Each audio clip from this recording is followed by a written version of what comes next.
Perfect. So Caroline, pleasure to have you here, and we want to hear about your book. So please take it away. Great, thank you, Francois. And thank you again for putting this together.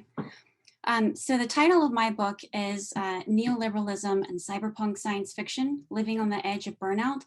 And this project developed out of my dissertation. So I'm going to offer a very brief selective origin story of my book.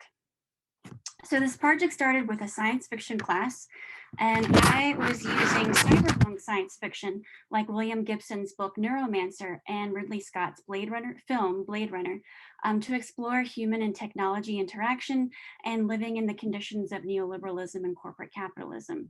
So something that stood out about the scholarship on cyberpunk, which was mainly that a dominant trend in cyberpunk scholarship draws from Frederick Jamison's diagnosis of postmodernism as the logic of late capitalism.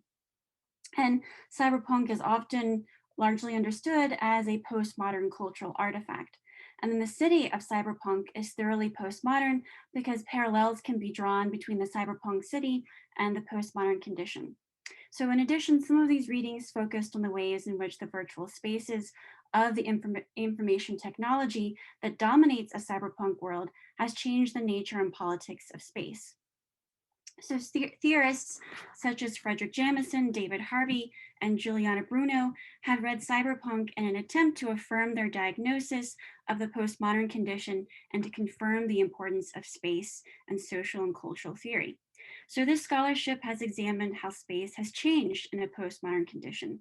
However, these spatial and temporal changes are often too often understood as markers of postmodern aesthetics or of the postmodern condition. So thus, in much scholarship, cyberpunk becomes an indicator of a historical moment, and its critical political potentialities are limited to a Marxist critique of power. So often, with a few exceptions, these readings approach space and time and cyberpunk through a macro political analysis, whether it is a consideration of advanced capitalism, statehood, cultural production, or the built environment, among other concerns. So the critique of the postmodern condition as a symptom of instrumental rationality that these Marxist theory influenced scholars offer misses the everyday endurances of surplus bodies, often not white, including chronic health problems like obesity and diabetes, stress from systemic racism, insecurity and fear, and the requirement of constant movement to avoid detention and institutionalized violence as bodies encounter daily the time and space of neoliberal governmentality. So these readings offer a particular way of understanding and defining power that does not necessarily consider the micropolitics of city life, the subtle ways systems of power promote life for some and let others die, and how space and precarity are co-produced. So instead, my project suggests that a Foucauldian lens can offer an insight into how we might use cyberpunk to critically examine the ways governmentality regulates space and time in order to manage death. And it can move beyond a critique of instrumental rationality that dominates much of the scholarship on cyberpunk. So for me, manage death or regulate death refer to the ways different economic, social, cultural, political schemas kill and let individuals die, both through subtle and not so subtle modes of state killing, and through the production of subjectivities that function within and co-produce these schemas. So another thread of cyberpunk scholarship considers what it would mean to think of cyberpunk as accelerationist art. So what does it mean to suggest that cyberpunk science fiction is accelerationist art? It may mean that it intensifies the horror of contemporary capitalism, and that by reading and thinking about cyberpunk, we derive satisfaction and relief through its ability to help us see that things cannot get any worse than they already are. The argument is that this recognition of hitting rock bottom allows for a kind of detachment from the current neoliberal reality that may allow us to think outside of capitalism, or for an ethos of surplus and self-cultivation, as Stephen Shaviro puts it, that would help induce an aesthetic that is beyond capitalism. But my book remains skeptical of the critical post-capitalist possibilities of accelerationism and of accelerationist art like cyberpunk.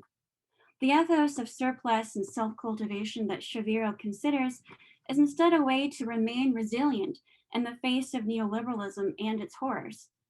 The ethos of surplus and self-cultivation abides by a logic of intensity, and this ethos is a form of neoliberal resilience.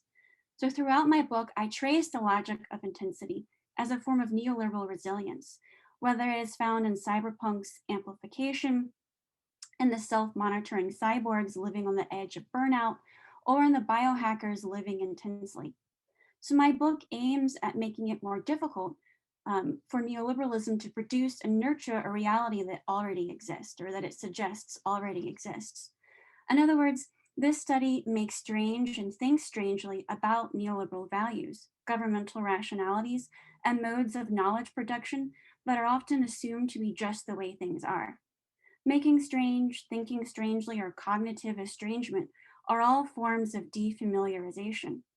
And throughout this book, I defamiliarize neoliberalism's reality construction through a simultaneous engagement with cyberpunk science fiction and neoliberalism. This is not to suggest that I have only engaged with neoliberal science or that neoliberalism is only fictive through the kinds of science it offers. Rather, I juxtapose cyberpunk science fiction with neoliberalism in order to generate epistemological interferences that make it harder to ignore neoliberalism's narrative and its contingent qualities.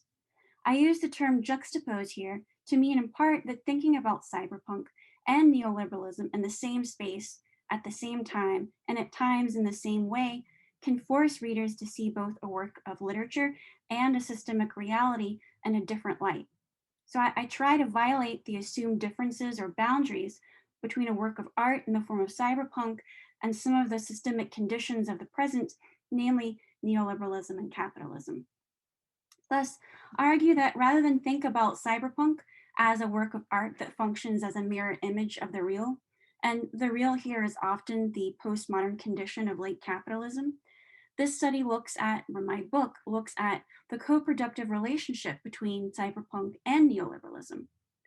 That is, I emphasize what cyberpunk might do, often in spite of itself, such as produce or engage in neoliberal governmental rationalities and subjectivities, help to defamiliarize neoliberal values and the conditions of competition, and frame how or whether we comprehend hyperobjects of late capitalism. So unlike much of the foundational literature on cyberpunk, I work against the notion that cyberpunk serves as evidence of the fact that Jamison's, Harvey's, and Bruno's, among others, respective diagnoses about the spatial and temporal conditions of late capitalism are real. Instead, if we think that cyberpunk is a productive force in neoliberalism, that it furthers neoliberal reality, or simply that cyberpunk is neoliberalism or does neoliberalism, then the historical, social, political, and economic contingencies of neoliberalism can become more critically apparent. The suggestion here is that neoliberalism is also cyberpunk. In other words, by violating the assumed boundaries between literary genres, in this case cyberpunk, and neoliberal truths, we can reveal the narratives of neoliberalism that associate good character with individual responsibility and rational risk assessment, that naturalize the entrepreneurial self, that de-responsibilize state agents, and that at the same time highlight underlying necrotic conditions that foster these narratives. So this means that the everyday self-monitoring practices of cyberpunk and the neoliberal subject, like the self-monitoring cyborg, are not about self-cultivation, rational individualism, or choice. Nor are the everyday biohacking practices of the cyberpunk subject or neoliberal subject, like the biohacker, about self-mastery, living intensely, or a do-it-yourself ethos. Instead, this study works at making strange these seemingly benign discourses. So neoliberalism, like biopolitics, functions through the elimination of individuals and groups that pose a threat to the proliferation of healthy populations. But for neoliberalism, healthy means competitive, resilient, and intense. So the way I theorize biopolitics in this study is in part a response to Elizabeth Povinelli's intervention in the literature on biopolitics. In an interview about her book, Geontologies, a Requiem to Late Liberalism, Povinelli argues that the theorization of biopolitics has been too focused on spectacular death and biological racism, and that this zero-sum focus misses ordinary suffering and the common deaths that are the result of the kinds of enduring and suffering she conceptualizes. For Povinelli, then, biopolitics is insufficient to help us understand the ways that power functions in late liberalism. So my book offers a theorization of biopolitics that apprehends death in terms of ordinariness. And it has argued that biopolitics can still offer us insights into the ways in which neoliberalism functions and constructs its reality. So biopolitics defines and controls life through an integration of economic calculation and economic rationalities, which I think still makes it a useful analytic for understanding how some neoliberal governmental rationalities function. After all, under neoliberal conditions, populations of individuals become intelligible through economic calculation. I push back against the notion that biopolitics is defined by outright extinction rather than perseverance, endurance, effort, and precarious survival. Perseverance, endurance, effort, and even precarious survival describe the kinds of resilience that are made necessary by and under neoliberalism. So with resilience, subjects can compete and seek to live the most intense lives as they work without benefits and security, maximize their human capital, and embrace flexible work. So the space and time of neoliberalism are necrotic, in part because of a hostility towards the social and political ontologies that do not produce and nurture a logic of competition. So neoliberal governmental rationalities perpetuate and maintain competition and then de-responsibilize their role in producing these conditions. So in my book, I offer necrotemporality as an analytic that accounts for the ways in which the time and space of neoliberalism is necrotic. And since neoliberalism intensifies responsibility, individuals are more and more on their own, while at the same time, they have no other option but to embrace this neoliberal reality. Necrotemporality and necroscapes describe and problematize the temporalities and spatialities that a generalized mode of existence defined by competition with others has made possible.